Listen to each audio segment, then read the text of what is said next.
Hello and welcome back to a new Kerbal space program video. And as you can see from the title and the thumbnail, we're going back to Duna. Or maybe not really going back, but rather just going to Duna. And for those who are not interested in the building process, you should skip forward to around the 4-minute mark, and that's where we're going to take off. And for those of you who decided to stick with me, decide to watch me build the rocket more, then yeah, welcome I guess, and enjoy it. Maybe you can take away some ridiculous designs that are completely useless, and a huge data failure, as for example this beautiful, I don't know, how's it called, aerospike engine landing stage type of thingy. Yes, exactly. No, just kidding. So for, well, one example, not an example, but one of the reasons why I decided to do a mission, a Duna mission, except the fact that doing Duna missions is always an interesting thing, since most of the KSP players that are searching for, you know, rather more or less interplanetary voyages start with Duna, since Duna is the Mars equivalent, and we as the human race also kind of tend to think as the first interplanetary real mission being to Mars, even though it was Venus in real life, but no one cares about those details, right? And the other point, well, that's one fact. The other fact is I actually don't remember. Maybe I just have a terrible memory, but if I'm not mistaken, I haven't done a regular mission to Duna without any, I've done the surface base obviously and the inside lander obviously, but those are more specific missions with something rather not the usual goal, or more or less not for the very first mission, except of course the very first mission in the career mode playlist. If you're interested, you can go and check this one out if you're playing career mode. And here in the sandbox mode, I haven't done one, so there we go. We're doing a Duna mission. There we go, yay!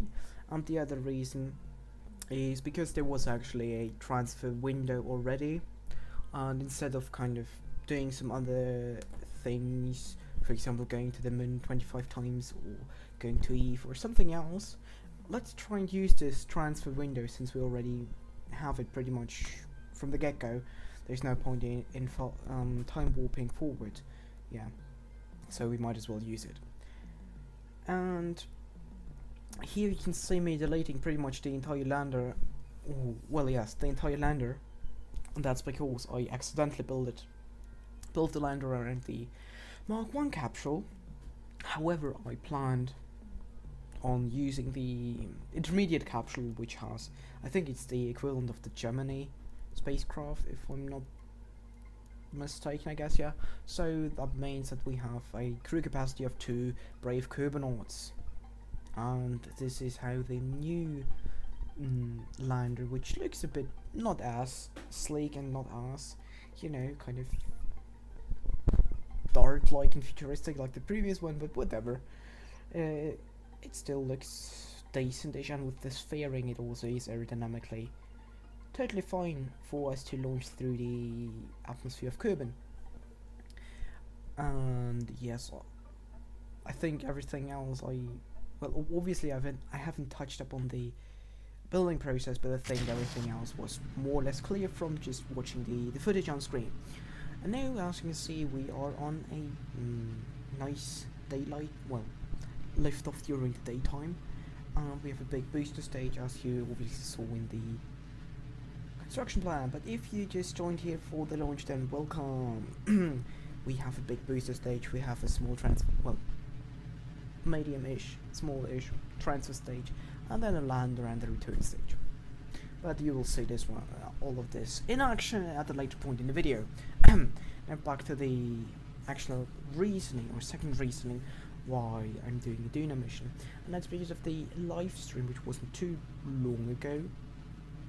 A couple of days, last week, so more than just a couple of days. Anyways, and there we also did a Duna mission, but the more or less the starting point for that Duna mission was that all the crafts got deleted because of some error or corruption or something in the save file.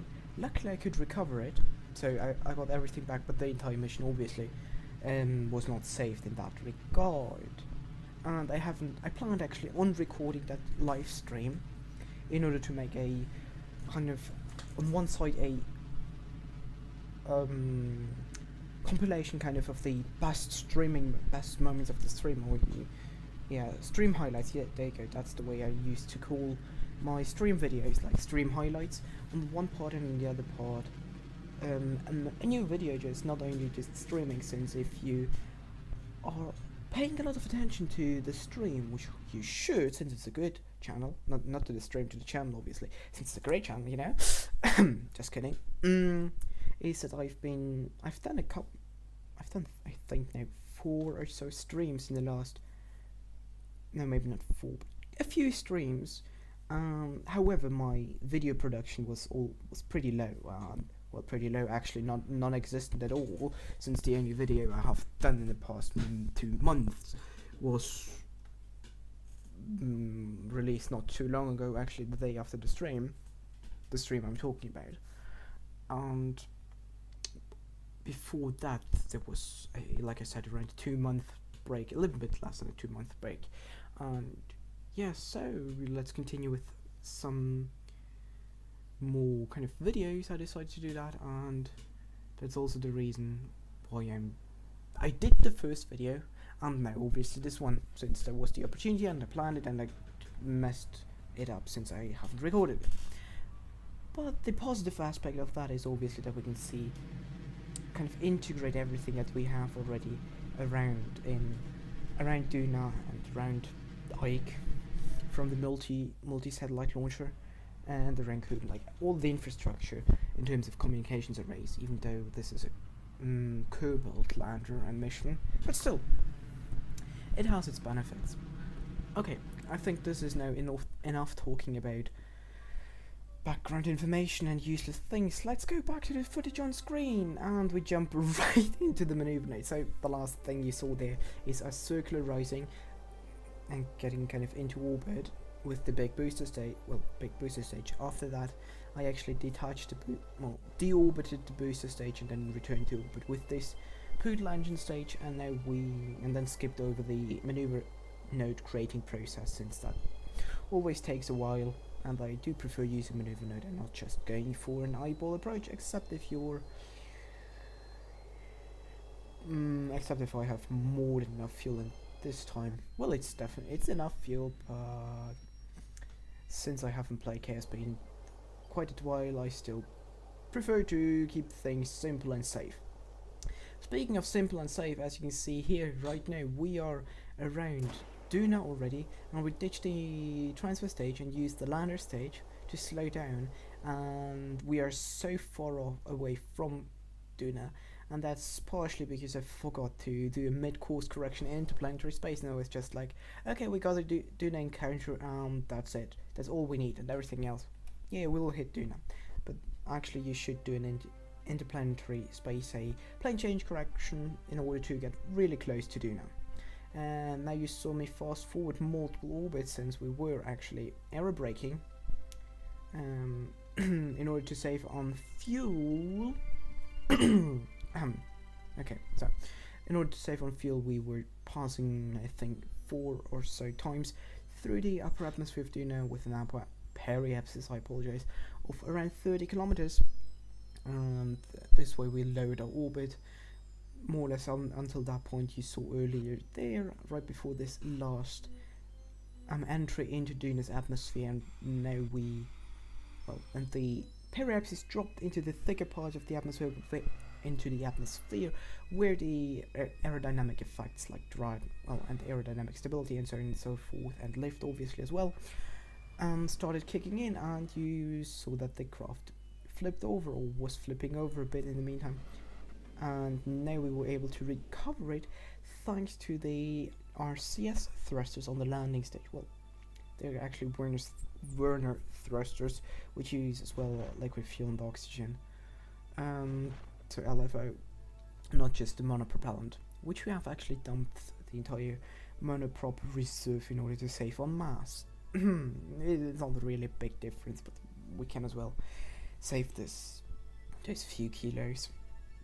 And yes, then we have luckily a bunch of parachutes, first stroke chutes already deployed for quite a while, and then the bigger parachutes, which should slow us down to relative slow velocities, where we will be able to use just for a short period of time the aerospike engine in order to safely and very gently touch down.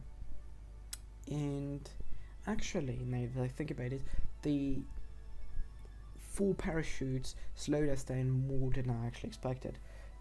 And this is partially because the Duna's atmosphere, why did I expect them not to work that well, is because Duna's atmosphere is really, really thin. And yeah, I thought the craft would be actually heavier, and thus need more parachutes, and thus we would need to do more burning with the engines. But as you can see, everything is very gently touching down here, just hopping around on the surface from the suspension, I think, on the landing legs, I apologize, which is always kind of annoying. In older versions of KSP, the landing legs weren't that jumpy. Actually, they were a lot more stable, and you could really just touch down even at a slight angle, with a slight angular horizontal velocity, without the entire craft jumping up and down and in the end flipping over and falling on its sides and blowing up in an explosion. But nowadays it's this way, and you have to kind of get along with it, okay, kind of figure out how you can deal with that. Now, planting our flag, we are back, which is not really a we are back, but we are here again, yeah, still. Okay, you kind of get what I mean. So, mandatory flag as always, and after that we can board back into our spaceship, and we have a small antenna on the landing stage, so we can operate as a communications array. However, only for orbital craft, since this is the smallest relay antenna, and thus the range of it is very, very limited, but that's not that big of a deal. And now, if you were in science or career mode, you could do some science experiment, bring some science experiments with you, since you do have some leftover delta V in capacity. But now we can take off again here with a beautiful cinematic shot, going up into the darkness of space. And yes, that's more or less it. We don't have anything else to say there, except that the antenna broke there, but we will ditch this stage anyway, so that's not really big of a deal. And now, as you can see here, or we'll see in the future, we are at a very far from the equator of Duna, thus our escape trajectory is not really efficient. No, not really efficient. Not efficient at all in order to get back to Kerbin, which was a bigger issue than I actually expected. But it's less of an issue, but more it's just expensive in terms of delta V, since there are multiple things. Either you go into an orbit and then like into this very eccentric inclined orbit, I apologize, a very inclined orbit. Then you do a plane change maneuver in order to get it more or less equatorial, and then you do your blast off burn back to Kerbin. So you return kind of your escape burn and then going for an encounter, or you just brute force it, and that's what I went with, more or less direct encounter here, and it was kind of a pain to get the maneuver. Then that's why we skipped forward to this maneuver, but now it kind of did not work quite well, quite the way I planned it to do. So we had to do another maneuver later on in the in interplanetary space in the middle of nowhere, more or less. And now you can see we are on a impact course with Kerbin. Now skipping forward to Kerbin, yay! Thanks to the magic of post recording editing thingy, so you can just cut things out, yay! And of course fast forward everything. It's really beautiful. And now we're just going to bring the periapsis a bit higher, so instead of going for an impact course just into the medium-ish part of the atmosphere where we can slow down drastically thanks to the atmosphere, actually, thanks to the drag. But I must apologize that we are landing in the dark side. That's why I fast forwarded quite a lot and cut out even a few parts of it, since on YouTube it's a lot darker than right now, the way I'm watching it on my computer. And on this note, I'd say thank you guys very much for watching. I hope you enjoyed this rather short and simple Duna mission, and until next time, Space Sheep signing out.